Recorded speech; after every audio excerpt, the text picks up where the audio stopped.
Good afternoon बच्चों, कैसे हो आप लोग। मैं उम्मीद करता हूँ आप लोग सभी बहुत अच्छे होंगे और इंतजार कर रहे होंगे आज के वीडियो का। तो आज स्टार्ट करते हैं। अपन कोलाइड बनाने की विधियाँ जो है हमारे पास चल रही थी, जिसमें अपन ने कल परीक्षेपण विधि पढ़ी थी, जिसमें हमने यांत्रिक और विद्युत आर्क विधि पढ़ी थी। आज हम कोलाइड बनाने की जो है संघनन विधियों के बारे में चर्चा करेंगे। तो आज हेडिंग लगा लीजिए संघनन विधियाँ। संघनन विधियाँ, इन संघनन विधियों के बारे में हम आपसे चर्चा करेंगे। संघनन विधियाँ जो होती है वो एक कंस्ट्रक्टिव मेथड है, मतलब छोटे छोटे अणुओं को आपस में जोड़कर जो है कोलाइड का निर्माण किया जाता है। तो इसके अंदर सबसे पहली विधि हमने बताई थी आपको अपचयन। अपचयन विधि के अंतर्गत क्या होता है, सिल्वर, तो इसके अंदर लिखोगे पहला पॉइंट, इस विधि के द्वारा सिल्वर, गोल्ड, प्लेटिनम के कोलाइड बनाए जाते हैं। इस विधि के द्वारा या तो सिल्वर के या गोल्ड के या प्लेटिनम के कोलाइड तैयार किए जाते हैं, पहला बिंदु। इस विधि में अपचयन है, क्योंकि अपचयन से बनते हैं, तो अपचायक के रूप में या तो फॉर्मेल्डिहाइड काम में लिया जाता है या फिर टॉनिक अम्ल जो है काम में लिया जाता है। तो दूसरा बिंदु होगा, इस विधि में अपचायक के रूप में या तो फॉर्मेल्डिहाइड काम में लिया जाता है या फिर टॉनिक अम्ल काम में लिया जाता है। इन दोनों का जो उपयोग है अपचायक के रूप में किया जाता है। ठीक है, अब इसके कुछ उदाहरण हैं, उन उदाहरणों को समझेंगे अपन एक एक को। 3 4 5 एग्जाम्पल अपनी बुक्स के अंदर दिए हुए हैं, तो उन एग्जाम्पल्स को हम यहाँ ध्यान से समझेंगे। देखिए,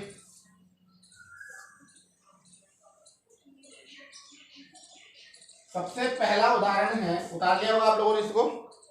सबसे पहला उदाहरण है 2HAuCl4। इसकी रिएक्शन आपको करवानी है पराक्साइड से। यहाँ पराक्साइड जो है रिड्यूसिंग रिएजेंट होगा, सॉरी गलत लिख गया एक बार, AuCl4 साथ में फॉर्मेल्डिहाइड के 3 मोल लेने होंगे आपको, और साथ में पानी के भी 3 मोल आपको लेने होंगे। तो प्रोडक्ट में क्या मिलेगा, जो गोल्ड है उसका तो हमको कोलाइड मिल जाएगा, तो 2 मोल तो हमें गोल्ड के मिल जाएंगे। साथ में 3 फॉर्मेल्डिहाइड के मॉलिक्यूल, ये इसका रिडक्शन करेंगे तो खुद का क्या होगा, ऑक्सीडेशन, तो ये किस में मिल जाएंगे, फॉर्मिक एसिड में कन्वर्ट हो जाएगा। क्योंकि एल्डिहाइड का जब ऑक्सीडेशन होता है तो हमारे पास में क्या बनता है, कार्बोक्सिलिक एसिड का फॉर्मेशन होता है, और साथ में हमारे पास में 6 मोल जो है HCl के बन जाएंगे। देखिए इधर यहाँ पे गोल्ड का ऑक्सीडेशन नंबर जो है आप देखोगे, तो गोल्ड का ऑक्सीडेशन निकालोगे तो AuCl4 माइनस, तो X -4 और बराबर माइनस, तो +3 में है। यहाँ पे गोल्ड का ऑक्सीजन अवस्था कितना है, +3, और यहाँ पे गोल्ड का ऑक्सीजन अवस्था कितनी होगी, 0।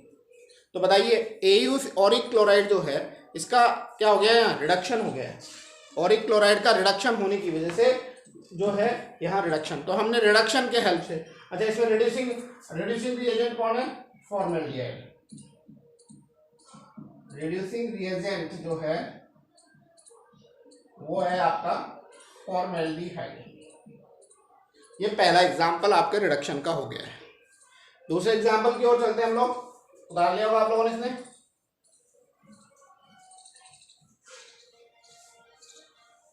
सेकेंड एग्जाम्पल है, हमने ऑरिक क्लोराइड ले लिया 2HAuCl4, ऑरिक क्लोराइड ले लिया।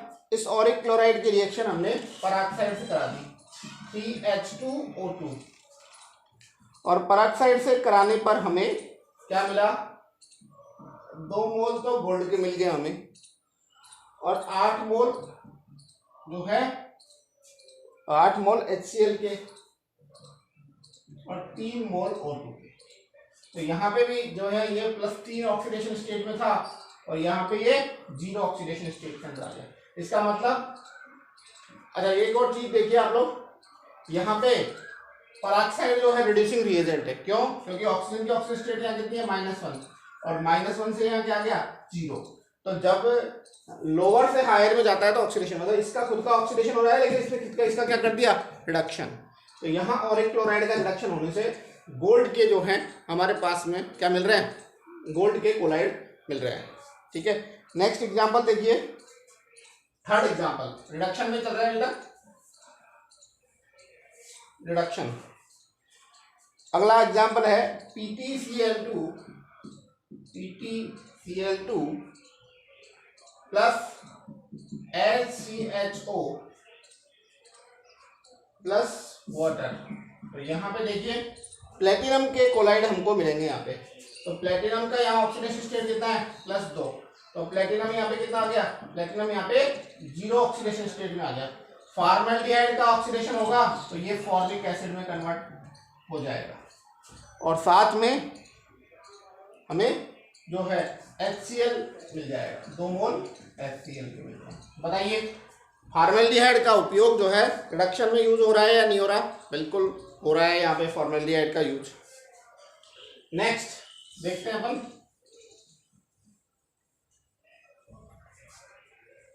नेक्स्ट मेथड देखिए, 2AuCl3 ऑरिक क्लोराइड है, इसकी रिएक्शन हम SnCl2 से करा देते हैं। तो क्या होगा, गोल्ड का तो क्लोराइड बन जाएगा, ऑरिक क्लोराइड का तो, और ये जो है SnCl4 में कन्वर्ट हो जाएगा। क्लोरीन कितने हैं यहाँ पे, 3, 6 और 3, तो यहाँ पे कितना हो जाएगा, 3 SnCl। तो हमारे पास में यहाँ देखिए Sn, और यहाँ इसकी ऑक्सीडेशन स्टेट कितनी थी, +3, और यहाँ पे गोल्ड की ऑक्सीडेशन स्टेट कितनी थी, 0। इसका मतलब है गोल्ड का क्या हुआ है यहाँ, रिडक्शन। और टिन की ऑक्सीडेशन स्टेट यहाँ कितनी थी, +2, और यहाँ पे कितनी हो गई, +4। तो इसका मतलब टिन का क्या हुआ है, ऑक्सीडेशन। इसका मतलब ये रिड्यूसिंग रिएजेंट की तरह बिहेव कर रहा है। और लास्ट एग्जांपल देखिए ऑक्सीडेशन के अंदर,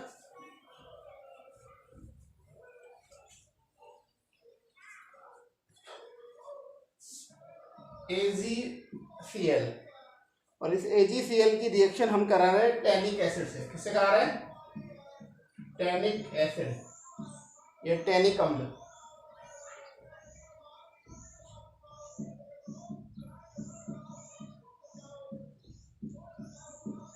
टैनिक अम्ल से कराते हैं तो हमारे पास में गोल्ड के Ag के कोलाइड प्राप्त होते हैं। इसके कोलाइड मिलते हैं हमको, सिल्वर के कोलाइड। अच्छा एक चीज का ध्यान रखना, जो गोल्ड होते हैं Au, मतलब गोल्ड के जो कोलाइड होते हैं वो किस कलर के होते हैं, वॉयलेट कलर के होते हैं, बैंगनी कलर के होते हैं। इसलिए इसको कोशियस पर्पल भी कहते हैं। क्या कहते हैं, कोशियस पर्पल भी इसको हम कहते हैं। तो लिखिए इसके अंदर,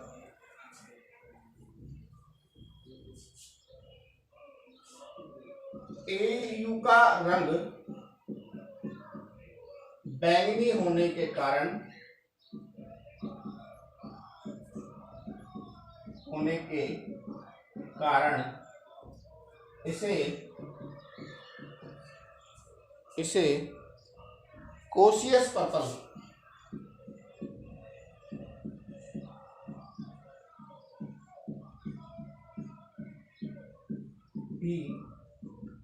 इसे कोशियस पर्पल भी हम कहते हैं। तो कोशियस पर्पल क्यों कहते हैं, क्योंकि इसका रंग कैसा होता है, वॉयलेट बैंगनी कलर का होने के कारण इसको कोशियस पर्पल हम कहते हैं। तो ये पहली विधि हो गई अपचयन, जिसके हमने गोल्ड के, प्लेटिनम के और सिल्वर के कोलाइड बनाए हमने। तो अपचयन विधि सिल्वर, प्लेटिनम और गोल्ड के कोलाइड बनाने के काम में आती है। नेक्स्ट है अपन ऑक्सीकरण। दूसरा मेथड कौन सा है? ऑक्सीकरण।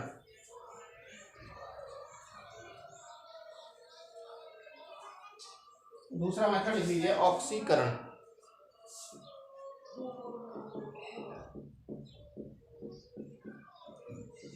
ऑक्सीकरण, तो ऑक्सीकरण में क्या करते हैं? इस विधि के द्वारा सल्फर, सेलेनियम और आयोडीन के कोलाइड तैयार किए जाते हैं। तो इसमें लिखिए, इस विधि के द्वारा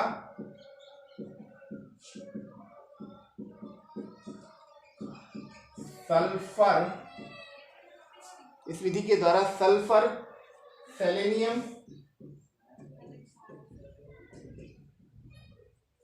सल्फर, सेलेनियम, आयोडीन, मतलब ये सल्फर, सेलेनियम और आयोडीन तीनों ही क्या है? अधातु है, के कोलाइड तैयार किए जाते हैं। सल्फर, सेलेनियम और आयोडीन के मतलब अधातुओं के कोलाइड जो होते हैं वो तैयार किए जाते हैं। तो हम कौन सी विधि पढ़ रहे हैं? ऑक्सीकरण विधि पढ़ रहे हैं। और अपचयन विधि के द्वारा हमने गोल्ड, सिल्वर और प्लेटिनम के कोलाइड तैयार किए थे। ऑक्सीकरण के द्वारा हम सल्फर, सेलेनियम और आयोडीन के कोलाइड तैयार कर रहे हैं। तो अब इसके अंदर ऑक्सीकरण होगा तो उसके उदाहरण हम देख लेते हैं। सबसे पहले है सल्फर का कोलाइड बनाएंगे। उदाहरण देखिए, डालता हूं इसके अंदर।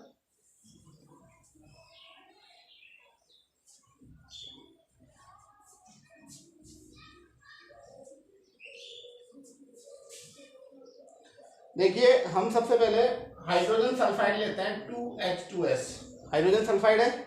इसकी रिएक्शन हम किससे कराते हैं? सल्फर डाइऑक्साइड से, SO2 से। तो हमको क्या मिलेगा? सल्फर के 3 मोल मिलेंगे हमको। कितने मोल मिलेंगे? 3 मोल, क्योंकि 2 मोल तो ये और 1 मोल ये। अब बचा हमारे पास में क्या? 2H2। तो देखिए, यहाँ पे सल्फर की ऑक्सीडेशन स्टेट कितनी थी? -2। और यहाँ सल्फर की ऑक्सीडेशन स्टेट क्या है? 0। तो -2 से 0 की तरफ मूव कर रहा है ये। इसका मतलब क्या हुआ है? सल्फर का ऑक्सीडेशन हुआ है या नहीं हुआ? सल्फर का ऑक्सीडेशन हुआ है। ठीक है। नेक्स्ट, दूसरा एग्जाम्पल। दूसरा एग्जाम्पल है H2S की रिएक्शन हमने HNO3 से कराई। हाइड्रोजन सल्फाइड की रिएक्शन हमने कराई। तो देखिए, इसके अंदर एक तो हमें सल्फर मिल जाएगा, साथ में 2 मोल नाइट्रोजन डाइऑक्साइड के मिल जाएंगे और साथ में 2 मोल वाटर के मिल जाएंगे। तो यहाँ पे भी देखिए, सल्फर -2 में था और यहाँ 0 पे हमें मिल गया। इसका मतलब सल्फर का भी क्या हो रहा है? यहाँ पे सल्फर का भी रिडक्शन हो रहा है। तीसरा पॉइंट देखिए, Na2S2O3, Na2S2O3 इसकी रिएक्शन हमने किससे कराई? 2 मोल हाइड्रोजन क्लोराइड से कराई। तो हमें क्या क्या मिलेगा? हमें मिलेगा एक तो 2NaCl, साथ में SO2, साथ में सल्फर और साथ में H2O हमको मिलेगा। तो यहाँ देखिए, यहाँ पे सल्फर का भी क्या हो रहा है? सल्फर यहाँ -2 में है और यहाँ सल्फर जो है 0 में आ गया। तो सल्फर का भी क्या हो रहा है? अच्छा, तो इस प्रकार से हमारे पास में और एग्जाम्पल देख लीजिए। चौथे नंबर का यहाँ लिख देता हूँ मैं आपके सामने, आयोडीन का। आयोडीन के कोलाइड तो बनाते हैं ना, इससे हाइड्रोजन आयोडाइड ले लिया और हाइड्रोजन आयोडाइड की रिएक्शन हमने आयोडस एसिड से करा दी। ठीक है। तो हमारे पास में क्या मिलेगा?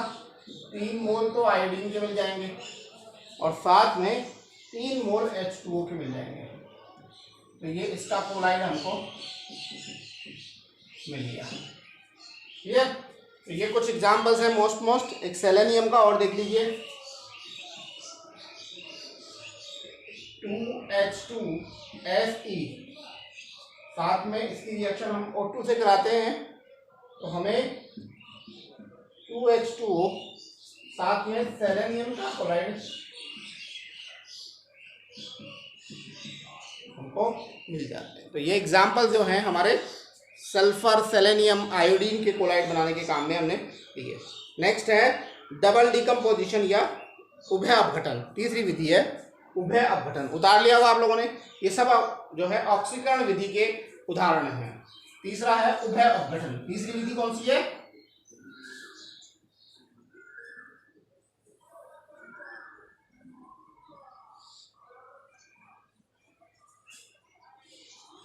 उभय अपघटन।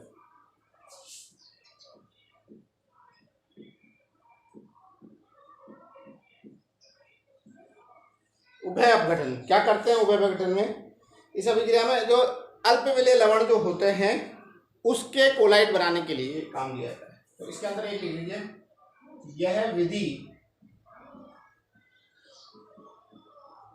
अल्प विलेय लवणों के कोलाइड निर्माण में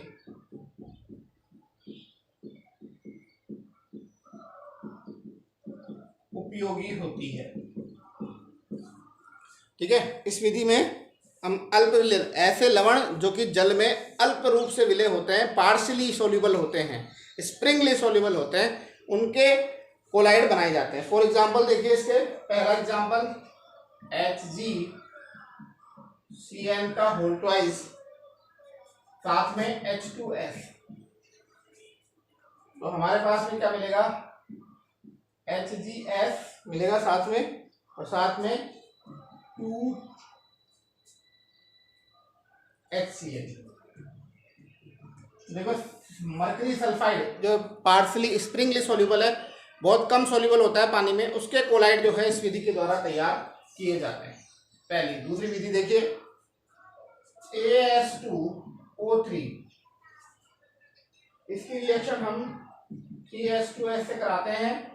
तो हमारे पास आर्सेनिक सल्फाइड के AS2S3 साथ में 3H2O, तो आर्सेनिक सल्फाइड के कोलाइड जो है इसे उभय अपघटन कहते हैं। तीसरी विधि है AgNO3,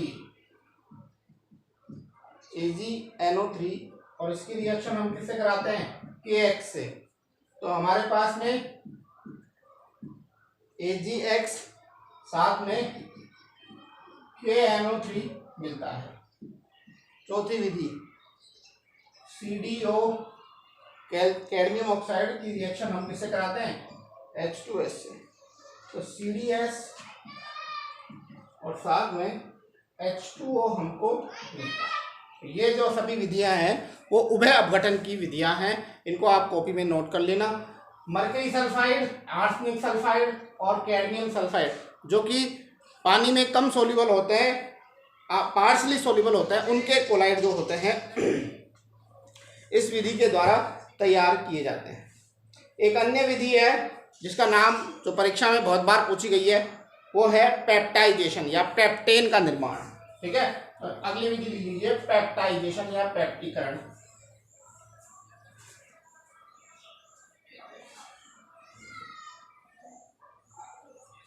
नेक्स्ट विधि लीजिए पेप्टेन या पेप्टीकरण, और इसी विधि को आप जल अपघटन भी कह सकते हैं। क्या कह सकते हैं? जल अपघटन।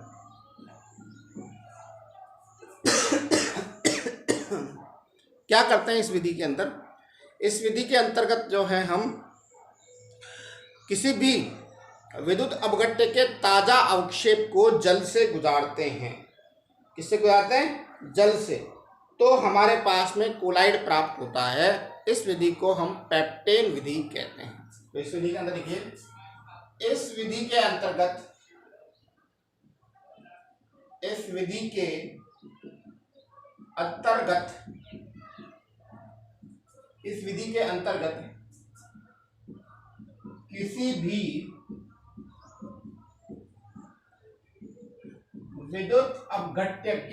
किसी भी विद्युत अपघट्य के ताजा अवक्षेप को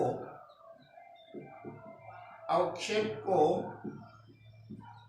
जल में मिलाने पर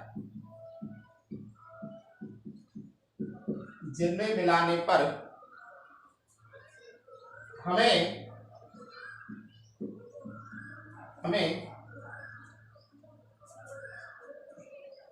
कोलाइड प्राप्त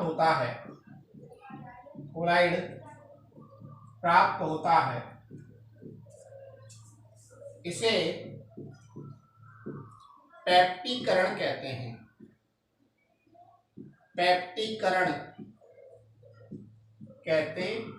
इस विधि को क्या कहते हैं? पेप्टीकरण विधि कहते हैं। देखो इसके अंदर जैसे ये फेरिक क्लोराइड है FeCl3, इसकी रिएक्शन किससे कराएं? 3 मोल पानी से, तो हमारे पास में क्या मिल जाएगा? FeOH का होल थ्राइस प्लस 3H। तो ये लाल रंग का कोलाइड मिलेगा हमको। तो देखो ये फेरिक क्लोराइड का ताजा अवक्षेप था। फेरिक क्लोराइड का ताजा अवक्षेप होता है। तो फेरिक क्लोराइड का ताजा अवक्षेप को जब पानी में गुजारा जाता है तो फेरिक हाइड्रोक्साइड, ये क्या है? फेरिक हाइड्रोक्साइड का हमको कोलाइड प्राप्त होता है। इस विधि को हम क्या कहते हैं? पेप्टीकरण विधि कहते हैं। तो ये हमारे कोलाइड निर्माण की संघनन विधियां और परिक्षेपण विधियां जो है समाप्त हुई। आगे जो है हम जो है कोलाइड का शुद्धिकरण जो है कल के वीडियो में पढ़ेंगे। बहुत बहुत धन्यवाद। सुरक्षित रहिए, घर पे मास्क लगाइए, सैनिटाइजर का यूज कीजिए। धन्यवाद।